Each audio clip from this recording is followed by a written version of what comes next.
Baik, Assalamualaikum warahmatullahi wabarakatuh. Perkenalkan kami dari kelompok 6 Manajemen Perubahan. Di sini kami akan menjelaskan materi mengenai proses pengumpulan informasi.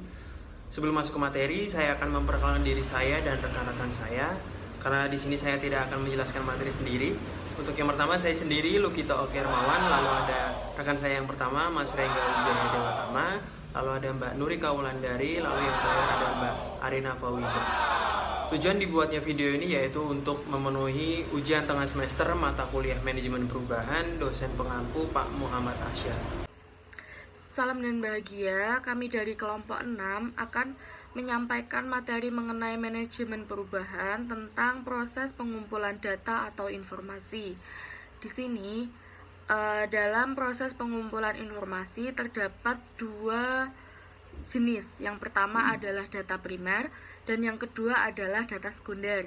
Data primer sendiri itu adalah data mentah atau data pertama yang diperoleh oleh peneliti.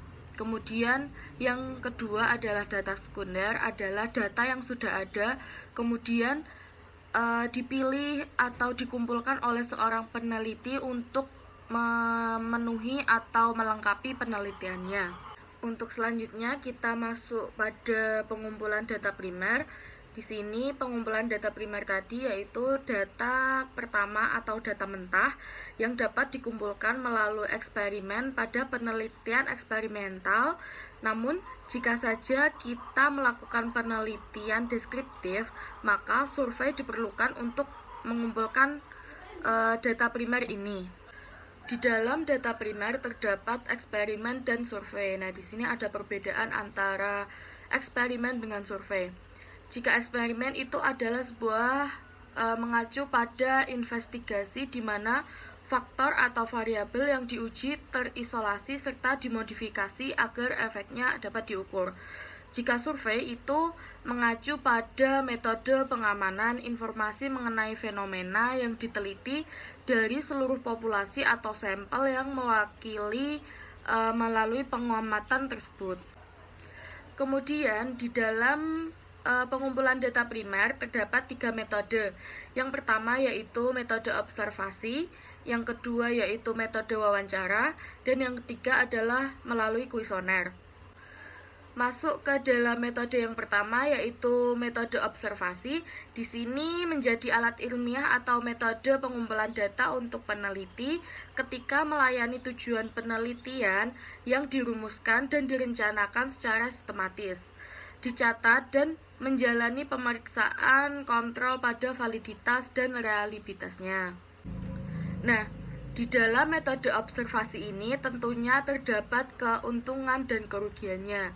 Yang pertama yaitu keuntungan untuk menggunakan metode observasi ini sendiri adalah bias subjektif dihilangkan jika pengamatan dilakukan secara akurat. Kemudian yang kedua, informasi yang diperoleh dengan metode ini berhubungan dengan apa yang sedang terjadi. Kemudian yang ketiga, metode ini sangat cocok dalam studi yang berhubungan dengan subjek yaitu responden yang tidak mampu memberikan laporan lisan tentang sebuah entitas untuk satu alasan atau yang lain.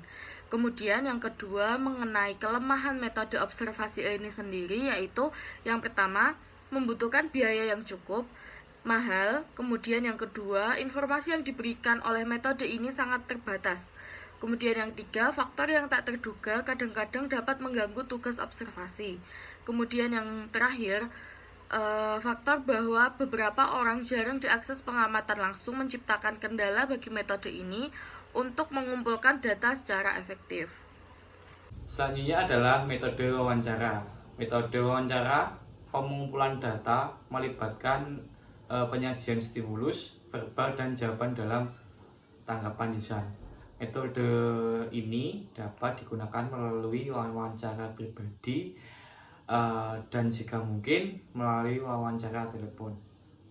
Selanjutnya ada keuntungan dan kerugian metode wawancara.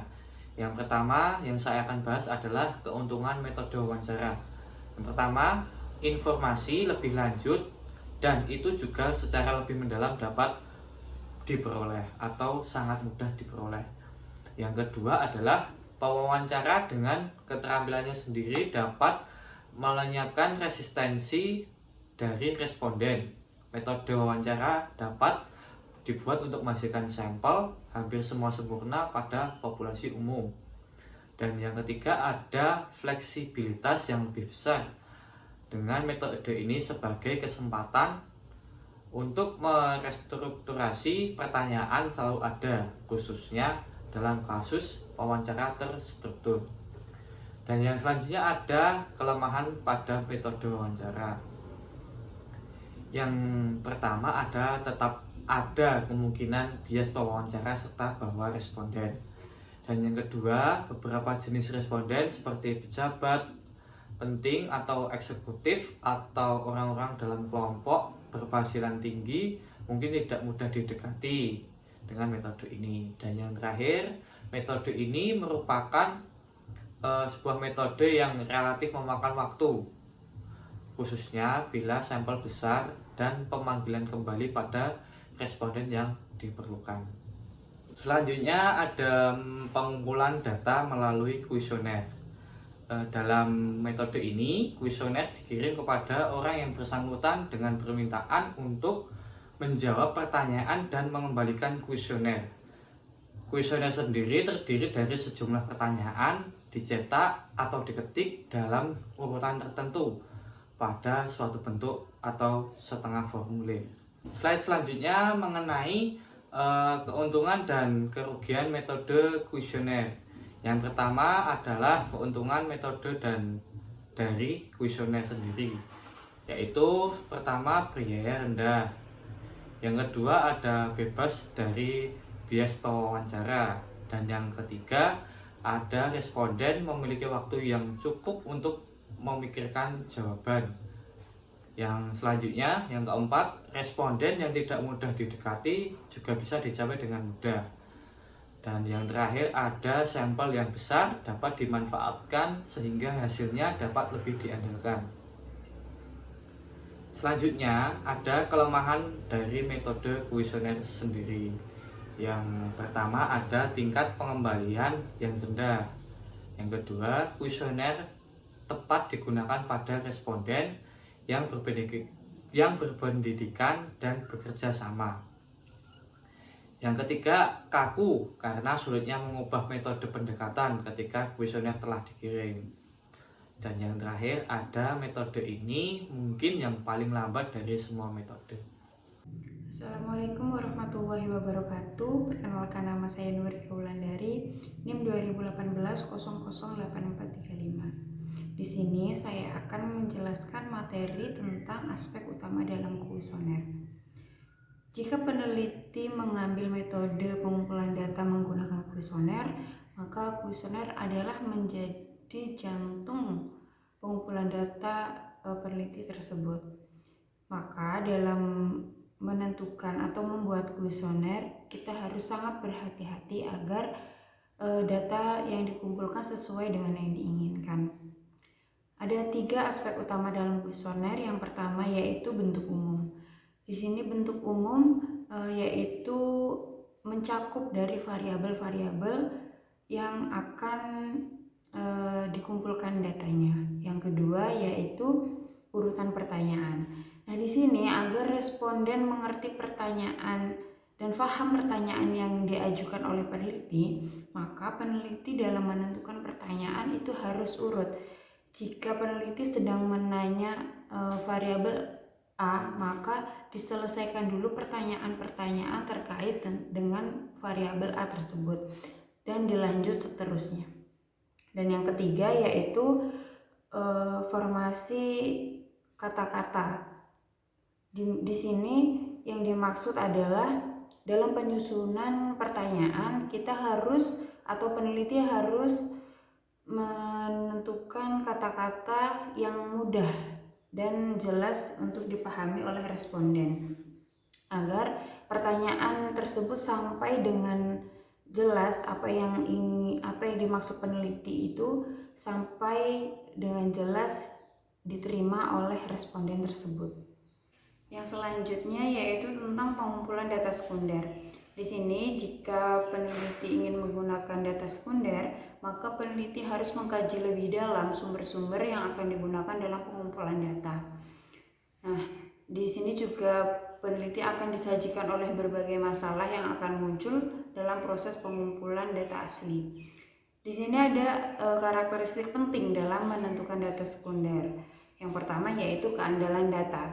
Keandalan data ini dapat diuji dengan beberapa hal. Yang pertama, siapa yang mengumpulkan data tersebut, apa sumber-sumber datanya, terus pada waktu kapan data tersebut dicari, terus yang terakhir yang keempat yaitu bagaimana tingkat keakurasian yang diinginkan, sudah tercapai atau belum. Nah, yang kedua, kesesuaian data. Di sini kesesuaian data, si peneliti harus sangat berhati-hati dalam meneliti berbagai definisi istilah-istilah yang digunakan dalam pengumpulan data. Nah, yang ketiga yaitu kecukupan data. Peneliti harus menilai data-data yang digunakan itu sudah cukup atau belum, sudah akurat atau belum dengan data-data yang diinginkan. Materi yang selanjutnya yaitu tentang faktor yang perlu diperhatikan dalam metode pengumpulan data. Yang pertama yaitu faktor alam. Di sini faktor alam sangat penting dalam metode pengumpulan data, di mana faktor alam ini yang menentukan peneliti akan menggunakan metode seperti apa. Contohnya, jika peneliti ingin menggunakan metode wawancara, maka pasti peneliti harus melihat terlebih dahulu tempat yang disediakan sudah cukup atau belum. Dan yang selanjutnya yaitu dana yang dibutuhkan. Di sini jika si peneliti menggunakan metode-metode yang memerlukan dana yang lumayan banyak, maka peneliti harus menyiapkan dana-dana sesuai dengan metode yang dipilih. Maka jika dananya cukup atau lebih, maka metode pengumpulan data akan berjalan dengan lancar. Yang ketiga yaitu faktor waktu. Di sini waktu juga harus diperhitungkan dengan benar atau dengan seksama. Ada beberapa metode yang memerlukan waktu yang cukup lama. Maka jika si peneliti ingin mengumpulkan data dengan cepat, maka si peneliti harus memilih metode yang cepat juga. Yang selanjutnya yaitu presisi. Di sini presisi sangat penting karena dalam pengumpulan data presisi diperlukan untuk mengukur tingkat keakurasian data tersebut. Baik, selanjutnya saya akan melanjutkan penjelasan dari Mbak Nurika Wulandari. Lebih tepatnya di sini saya akan menjelaskan mengenai studi kasus yang terjadi pada PT Kebagusan Jaya Tekstil yang berada di Kabupaten Pemalang, Jawa Tengah.